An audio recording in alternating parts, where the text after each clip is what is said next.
Berhenti bicara tentang masa lalu. Saatnya menatap masa depan. Bersama Ishak Rafiq, Direktur Eksekutif Masa Depan Institut.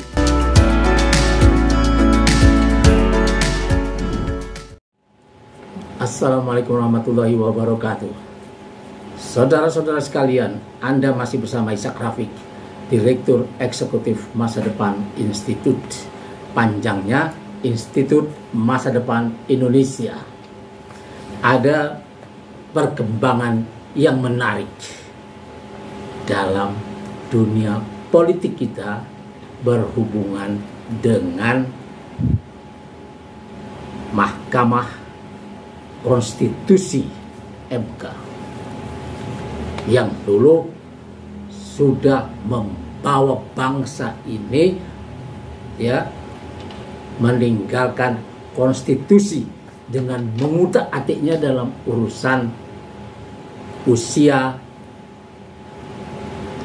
Wapres, Cawapres untuk Gibran.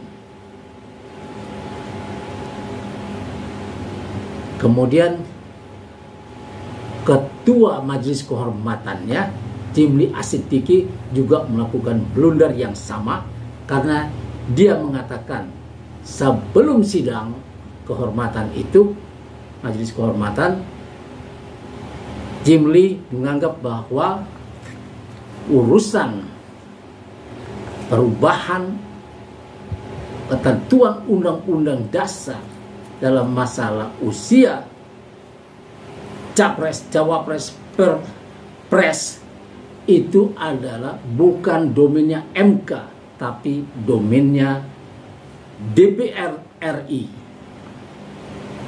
Tapi ketika sidang, dia menjadikannya sebagai sidang etis, yang padahal pada saat itu orang berharap Jimli akan mengatakan bahwa ini bukan domainnya MK, maka kita kembalikan kepada DPR RI. Maka kasus itu ditutup dan Gibran harus menunggu sampai syarat umur itu terpenuhi. Tapi itu sudah terjadi, dan tadi MK mengambil keputusan yang diharapkan orang banyak mungkin dengan mengabulkan tuntutan Partai Buruh dan Partai Gelora soal electoral threshold, yang dengan cara itu membuat kalau dilakukan dengan aturan yang lama, maka PDIP tidak akan bisa mencalonkan siapapun kecuali berkoalisi dengan partai lain karena suaranya kurang. Nah, sekarang MK mengabulkan itu sehingga yang perlu dipenuhi cuma 7,5% saja dari suara di DPR. Maka PDIP Megawati Soekarno Putri bisa mencalonkan siapapun tanpa harus berkoalisi dengan parpol lain, dan PDIP memilih mencalonkan Anies Baswedan yang akan dipasangkan katanya dengan kader PDIP Hendrar Pribadi. Ini satu pilihan yang sangat bagus. Apalagi Anies telah ditinggalkan oleh partai-partai pendukungnya atas tekanan dinasti yang ingin menguasai semua opsi yang ada dalam dunia politik. Sehingga dengan tekanan itu Nasdem meninggalkan Anies. PKB dipaksa untuk meninggalkan Anies dengan dibenturkan dengan NU yang sebetulnya merupakan induknya dari sisi sosial. Kemudian PKS ikut-ikutan meninggalkan Anies karena entah ketakutan, entah karena iming-iming, sehingga bergabung, keinginan bergabung dengan Kim, Koalisi Indonesia Maju, menyebabkan PKS, Jajuli DKK meninggalkan Anies dan menjadi pendukung Bobi di Sumatera Utara dan di tempat-tempat lain.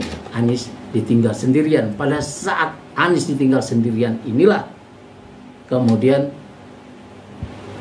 terjadi gerakan yang melawan dinasti yang ingin menguasai semua opsi. PDIP yang telah diganjal, dibuat kehilangan partner dimanapun, ya, sehingga tidak bisa mencalonkan kader-kadernya di pilkada serentak di seluruh Indonesia kecuali yang dia sudah cukup suaranya.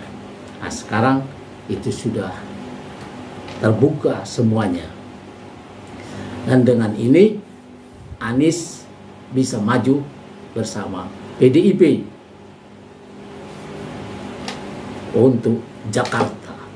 Orang Jakarta memang mengharapkan Anies yang sudah berjuang untuk kehidupan warga Jakarta yang lebih baik dengan membebaskan mereka dari kewajiban PBB buat para guru, buat pensiunan, buat rumah dengan lahan di bawah 200 meter persegi, dan kemudian membebaskan para purnawirawan dan pensiunan dari kewajiban PBB. Anies menetapkannya pajak cuma untuk kegiatan yang produktif dan rumah itu tidak produktif. Maka kemudian Anies juga membuat Jaklingko yang bisa dipakai gratis oleh warga Jakarta dengan memiliki kartu e-money yang nanti tidak berkurang saldonya, cuman sebagai alat semacam karcis gratis.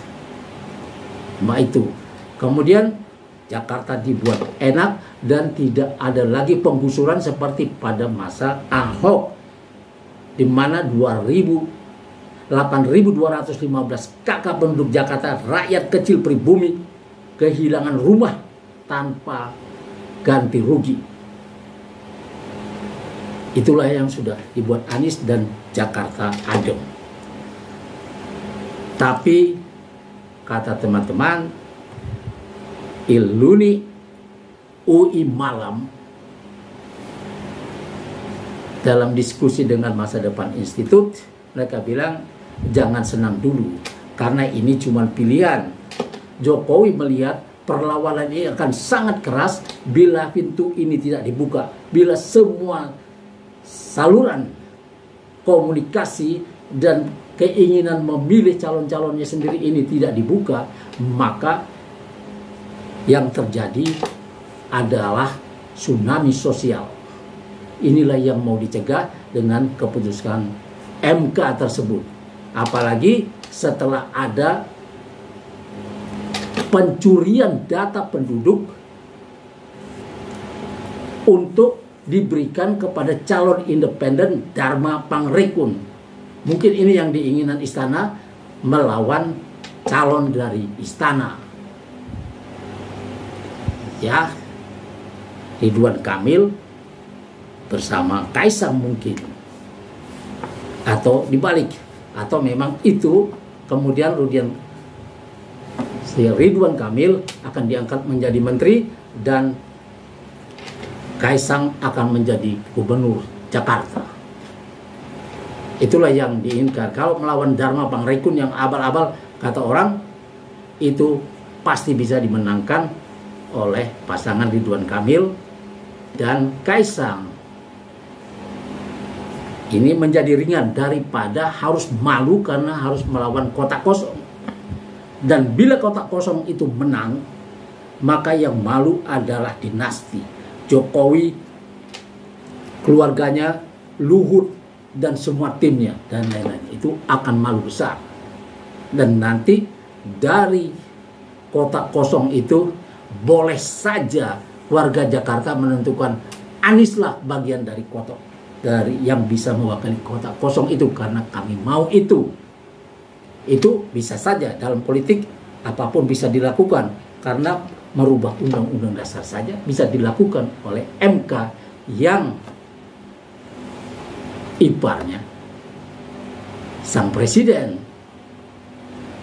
Nah, yang seperti ini dalam politik sangat berbahaya.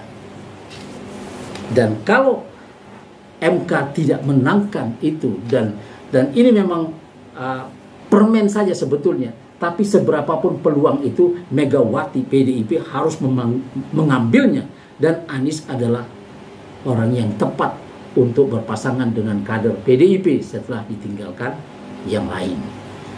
Nah, inilah cara dimanapun sesedikit apapun kalau peluang itu terbuka ambil segera sebelum dia hilang.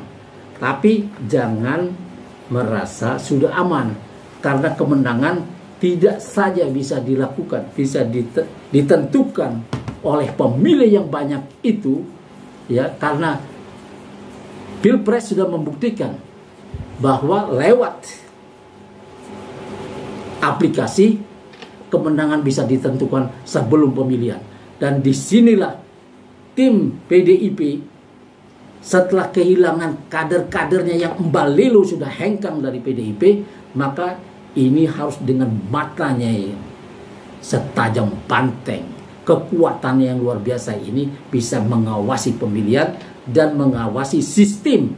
Karena semua orang tahu bahwa Anies Caimin telah dikalahkan lewat sistem yang didukung oleh KPU, Panwaslu, Bawaslu, TNI, Polri yang tidak netral, Bansos, kemudian kepala desa, ribuan kepala desa. Yang ini telah menjadi pasukan buat Jokowi plus para buzzer dan surveyor. Inilah yang telah merusak alam demokrasi Indonesia dan ini sekarang tidak boleh diulang di pilkada serentak.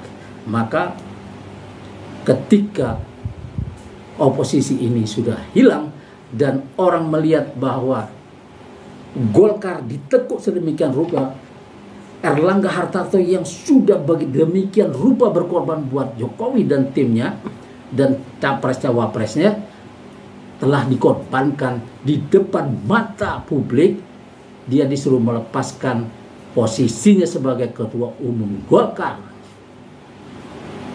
untuk diadakan PLT. PLT ini membuat Munaslup seperti yang diinginkan Jokowi yang awalnya ditolak oleh Erlangga Hartarto karena bilang bahwa Desember toh akan ada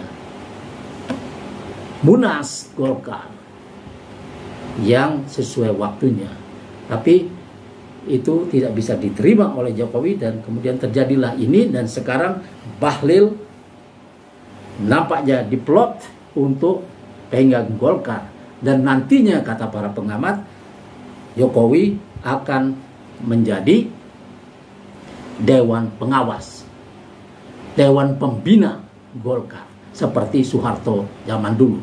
Tapi ada kader-kader Golkar yang sudah siap menjilat lebih jauh dari itu dengan mempersiapkan Jokowi untuk menjadi ketua umum Golkar, mengambil alih Golkar. Dan inilah yang kemudian menakutkan semua orang, partai-partai yang ada di Indonesia ini, bahwa itu juga bisa menempa mereka. Tapi 8 partai yang telah tergabung dalam satu kolam, ini mungkin saja ya PBB, PSI-nya Grace, PBB-nya Yusril Iza Mahendra, Geloranya Anies Mata dan Fahmi,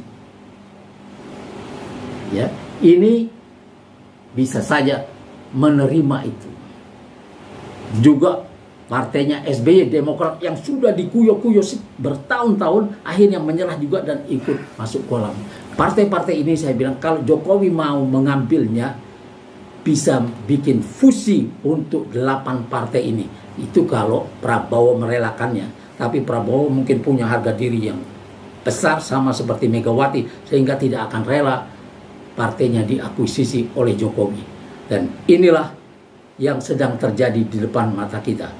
Saudara-saudara sekalian, kita beri selamat dulu kepada Anies dan PDIP yang telah mendapatkan ruangan untuk berlaga lagi di Pilkada Jakarta.